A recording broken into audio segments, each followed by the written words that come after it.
Bonjour à tous. Je suis très ravi de vous retrouver aujourd'hui pour parler d'un sujet d'actualité, en tout cas qui n'a jamais été autant d'actualité que ces dernières années.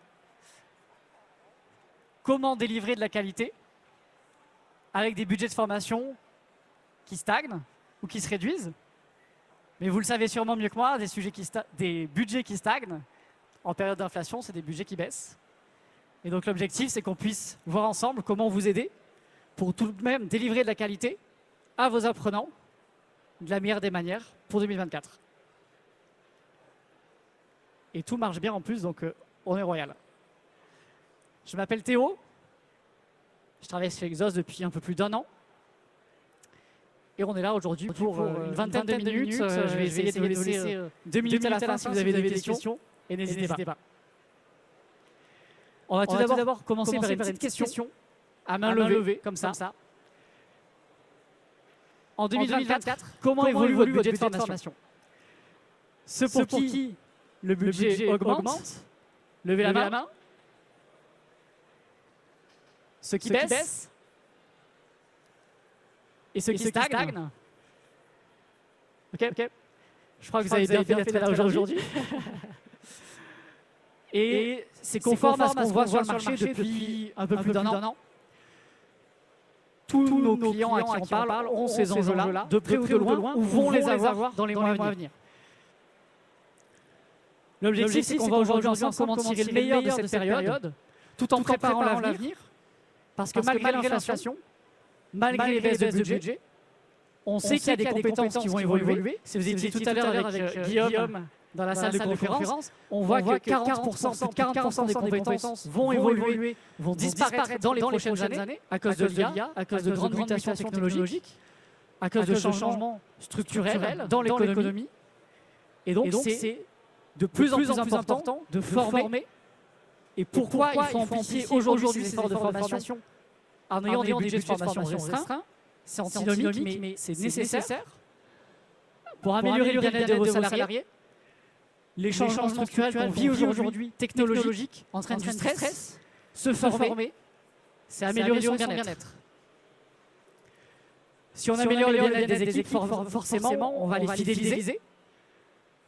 Et vous le savez certainement mieux que moi, fidéliser ces équipes, c'est aussi faire des économies. Et donc, on retourne sur le sujet originel. Et vous positionnez pour l'après-crise, puisque des pans entiers d'économie vont changer, vont évoluer, avec l'IA, le big data, la robotisation et bien d'autres. Et l'objectif, c'est de vous positionner pour être parmi les leaders du monde de demain. Et la bonne nouvelle, c'est que vous êtes sur la bonne voie, parce que vous êtes ici. Aujourd'hui, on est ensemble aujourd'hui. Et donc, vous allez découvrir ces 5 leviers. Le premier, industrialiser votre approche. Et attention, quand je dis industrialiser, ce n'est pas un gros mot, ça a un très bon côté. Ne pas tout produire soi-même, savoir utiliser des contenus qui existent déjà sur le marché. Ça permet deux choses. Ça permet déjà de proposer une offre vaste à vos apprenants. Et la deuxième chose, ça permet aussi de faire des économies, puisque vous faites confiance à un acteur qui comprend le marché, qui fait de la veille régulière, et donc va créer des contenus qui vont être en phase finalement avec les enjeux génériques, les enjeux transverses de vos équipes. Utiliser de nouveaux formats, on va le voir juste après. L'internalisation, on en parle beaucoup aujourd'hui. Comment on internalise. Et enfin, optimiser l'efficacité de vos dispositifs. On le verra en dernière partie. Industrialiser son approche, qu'est-ce que ça veut dire? Quand on crée du contenu sur mesure, on peut vite être tenté par tout faire, tout le temps, repartir de zéro à chaque fois. Et ça vous prend du temps, et ça vous prend de l'argent, et ça mobilise vos équipes. Et pendant ce temps, vos équipes ne sont pas formées. Et vous avez des difficultés. Industrialiser son approche, c'est ne pas partir d'une page blanche.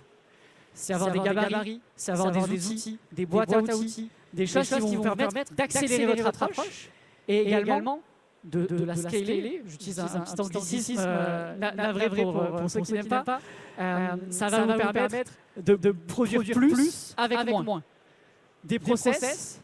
Nous, par exemple, on a un système de production qui est testé et approuvé, qui est le fruit d'une dizaine d'années de R&D. Mais en fait, finalement, chaque entreprise peut aussi en interne mettre en place ces process-là. Et enfin, une méthodologie. L'objectif, c'est que vous sachiez, quand vous lancez un projet, qui va passer du temps dessus, quand, comment, et quels sont les points de passage indispensables pour contrôler la qualité de vos contenus. Parce que l'objectif, c'est de faire plus avec moins, tout en faisant de la qualité. Et c'est comme ça qu'on y arrive. Pour vous donner un petit peu plus de contexte, chez Exos, on a créé des briques. Des briques, c'est ni plus ni moins des modèles pédagogiques qu'on a encapsulés dans un gabarit. Et ce gabarit va nous permettre de repartir à chaque fois dans un certain template pour ensuite inclure le contenu à l'intérieur. Et donc, on se concentre, quand on lance un projet Exos sur mesure, on vient se concentrer sur votre contenu, sur votre expertise, et pas sur comment on va intégrer tel picto, de quelle couleur, en quel format, à quel endroit. On se concentre vraiment sur l'essentiel. Avec une première partie technique, utilisable sur mobile, sur ordinateur, sur tous les formats que vos apprenants peuvent avoir. Linguistique, c'est finalement comment on va inclure du langage à l'intérieur, ça peut être verbal, non verbal. Collaboratif, la partie graphique également. Le graphisme, on est là pour apprendre, on n'est pas là pour faire du branding. Et donc, c'est vrai que nous, dans notre contenu, on a très peu de branding, y compris quand on fait du sur-mesure. Et on a certains clients qui nous demandent pourquoi on n'a pas le logo à tous les slides, pourquoi on n'a pas telle couleur. Tout simplement parce que le graphisme, ça a son importance dans l'apprentissage. Si vous avez des contenus qui ne sont pas accessibles d'un point de vue du contraste, par exemple, ou si vous avez votre logo qui est partout, c'est du temps d'apprentissage, du temps de cerveau disponible en moins pour apprendre. Et enfin, le filtre pédagogique. Ce filtre-là, c'est comment on va inclure de la neuropédagogie, des sciences cognitives dans nos contenus pour adapter les contenus au cerveau des apprenants et pas l'inverse. Parce qu'on a des contenus sur le marché qui parfois disent on apprend comme ça et vous n'avez pas le choix. Sauf que le cerveau de l'apprenant, déjà, on a une façon d'apprendre qui a évolué depuis 20-30 ans avec les mutations technologiques qu'on a vécues, les téléphones, ce qu'on a tous dans nos poches, la vidéo également.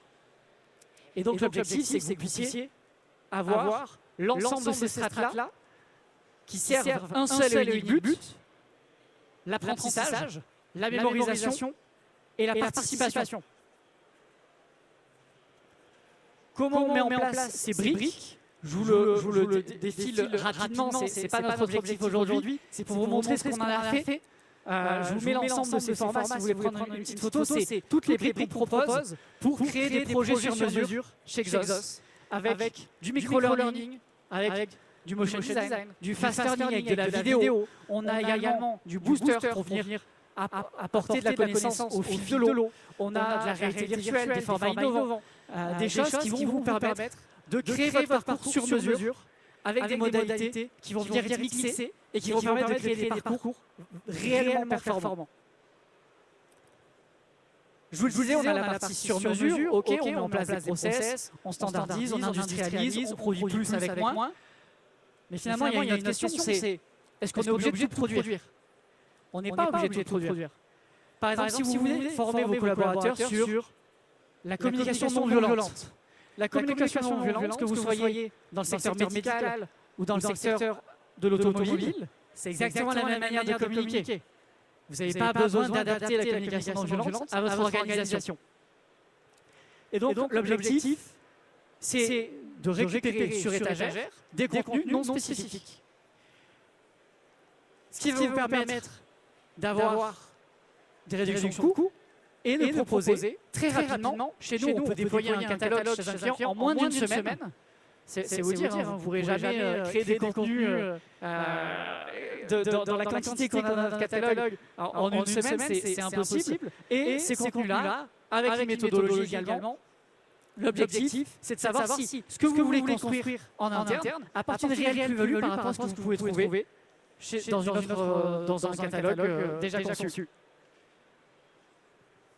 Je vous montre rapidement comment ça se concrétise chez Exos. L'objectif, c'est, je vous donne du contexte et derrière, je vous donne des solutions. Chez Exos, plus de 1200 cours répartis en 14 chaînes, avec un kit de déploiement pour vous accompagner dans le déploiement auprès de vos collaborateurs et un CSM qui vient vous accompagner dans le déploiement, qui vient vous apporter les réponses pour faire connaître ce catalogue en interne, faire de l'évangélisation en interne pour votre nouveau catalogue. Je vous montre rapidement les différentes thématiques que vous retrouvez. L'objectif, c'est qu'on propose plus de 90% des besoins de formation transverses. C'est vraiment notre ambition chez Exos, c'est que vous puissiez finalement trouver la quasi-totalité des besoins de formation transverses dans notre catalogue. Et on en a d'autres qui vont arriver avec la RSE, avec la conformité, avec des sujets comme ça qui sont d'actualité et qui sont porteurs. J'ai une autre question pour vous. C'est là en 2024, comment vont évoluer vos modalités de formation? Pour ceux qui vont vers plus de présentiel, levez la main. Peut-être pour ceux qui vont vers plus de e-learning. Et ceux qui se dirigent vers un plus hybride, mélange de e-learning et présentiel. Ok. Ça semble être la voie majoritaire. Et vous avez raison. En tout cas, selon nous. On a un essor du blended, de l'hybride. Hybride entre synchrone et asynchrone. Hybride entre présentiel et distanciel. Et ça va optimiser vos budgets, puisque une classe virtuelle par rapport à une classe en présentiel, on se retrouve là tous ensemble, il y a des coûts de logistique, il y a les frais de déplacement, il y a les frais de repas, et puis on ne va pas mettre 30, 40 personnes devant un formateur, ce qui est possible avec des outils collaboratifs sur de la classe virtuelle. Donc on va venir ici optimiser votre budget en modifiant certaines modalités, en faisant peut-être moins de présentiel, mais mieux du présentiel, et en faisant du blended là où on peut en faire. Davantage d'asynchrone également, le e-learning, un très bon moyen d'optimiser les budgets, puisque chaque collaborateur est devant son écran et va pouvoir réaliser ses parcours de formation personnalisés ou aller piquer dans le catalogue finalement ce qui va l'intéresser. Et enfin, je vous parlais de la classe virtuelle, considérée comme l'une des modalités les plus efficaces selon l'étude de l'ISTF en 2023, et qui est en essor, parce que là je vous mets 71%, il y a plus 11 points sur 2023, c'est la plus grande évolution, et il y a un vrai changement de paradigme dans la façon dont on voit la classe virtuelle et le blended. Et ça tombe bien, parce qu'on a une solution qu'on lance là, ici au salon, qu'on a lancé, que Guillaume a lancé tout à l'heure à la conférence, et je vais vous détailler rapidement aujourd'hui. Xos Blended, avec plus de 20 classes virtuelles réparties sur l'année. L'objectif, c'est d'en avoir 2 par mois à partir du mois de septembre, une par mois jusqu'en septembre, avec un paradigme très fort, c'est que tous les participants qui viennent à notre classe virtuelle vont pouvoir solliciter des sujets qu'ils veulent consulter. Et le meilleur là-dedans, c'est que nos clients actuels ont accès jusqu'à la fin de l'année gratuitement à cette offre-là. L'idée, c'est vraiment de la lancer, c'est vraiment déployer cette offre-là pour l'optimiser, la modifier. Et on est convaincu que c'est un des changements majeurs de ces prochaines années, c'est l'inclusion du blended, de la classe virtuelle, dans les catalogues e-learning, directement intégrés. Pas besoin d'aller voir d'autres interlocuteurs, pas besoin d'aller voir d'autres entreprises, d'aller voir d'autres offres qui vont avoir peut-être des façons différentes de voir l'apprentissage. Nous, l'objectif, c'est que toute la neuropédagogie qu'on met dans notre contenu, on la met également dans ce format de classe virtuelle, qui est un format optimisé avec des conférenciers. On a Thomas Oui qui est intervenu sur des sujets d'innovation en décembre. Et on a les prochaines qui arrivent avec des groupes limités, 150 personnes. Et on a l'organisation du temps qui arrive là sur le mois de février, à la conquête de l'intelligence artificielle en mars. Et fin mars, savoir dire non avec tact et diplomatie. Vaste sujet. Je vous parlais rapidement d'internalisation tout à l'heure. On sait que dans des phases où on va avoir tendance à avoir des budgets qui stagnent ou qui se réduisent, on peut être tenté par l'internalisation, ce qui peut être une très bonne solution. Et nous, ce qu'on pense chez Exos, c'est qu'on a plusieurs manières de voir l'internalisation. Et nous, la façon dont on la voit, c'est avec des consultants en mode régie qui vont pouvoir intervenir sur des projets à un instant T, plutôt que d'avoir quelqu'un qui va être en permanence, ce qui va coûter sur la masse salariale, sur les coûts annexes, etc. Et puis le risque RH qu'on connaît également. Donc les prestations réalisées et facturées au temps passé pour absorber des pics d'activité, pour développer de nouveaux projets, pour des sujets structurants, par exemple, où on sait qu'on peut avoir sur des moments très courts beaucoup de contenu à produire, intervenir en renfort sur un projet ou au quotidien. On a des consultants qui sont dans leur organisation depuis plus d'un an parce qu'ils ont tellement plu en interne qu'ils ont été convaincus de continuer avec eux sur la durée. Et enfin, consultants experts dans les équipes clients directement. On pense vraiment qu'il y a une valeur ajoutée à intégrer les consultants directement dans l'organisation pour être plus efficace, avoir l'expertise métier, avoir la culture de l'entreprise. C'est quelque chose de très important et c'est ce qu'on met en place, nous, chez Exos. Rapidement, quand j'évoque la partie consultant, vous vous dites, Théo, c'est très bien, mais il y a l'intérim. L'intérim, c'est aussi une solution, ça existe, ça marche. Il y a un certain nombre de différences, notamment l'impact sur la masse salariale, notamment les frais annexes, les conditions spécifiques, aucune limitation de durée dans le temps, aucune durée minimale, et des profils experts dans des délais raccourcis. On est capable de mettre à disposition une ressource, globalement, en moins de 15 jours entre le brief client et le premier jour du consultant. C'est quelque chose qu'on sait faire chez Exos, et ça peut vous permettre vraiment d'intervenir sur des périodes très spécifiques et de manière très efficace. Quelques idées de profils qu'on met à disposition chez Exos. On va du responsable formation au DRH, en passant par le Digital Learning Manager, le chef de projet. On peut avoir de la gestion administrative également. Vraiment tous les sujets de formation et RH, de près ou de loin liés à ça. Vraiment, on a un vivier de consultants. Et d'ailleurs, si c'est un sujet qui vous intéresse, on a Christophe des équipes d'Exos qui va intervenir demain ici même à 11 h pour vous parler justement de l'internalisation avec notre offre régie.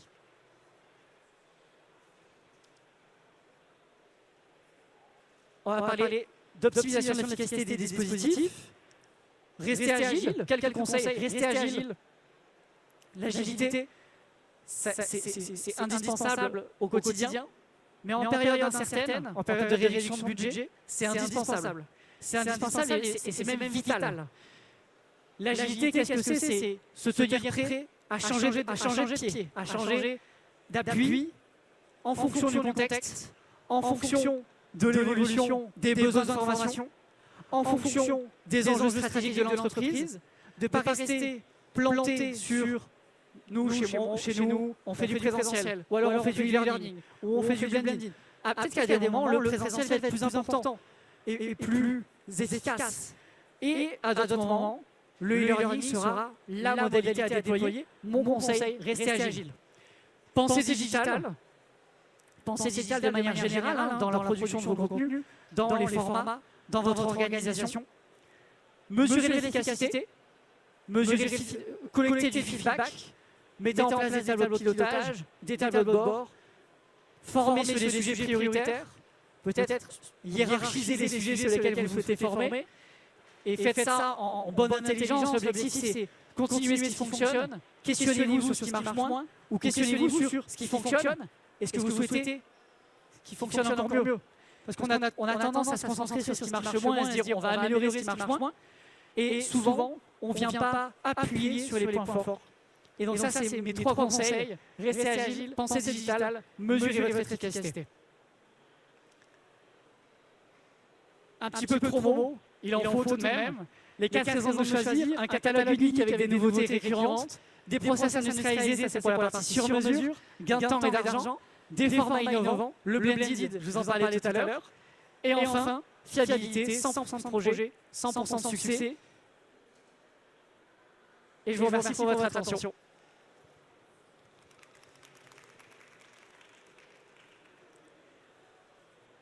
N'hésitez pas si vous avez des questions. Il nous reste 1 minute.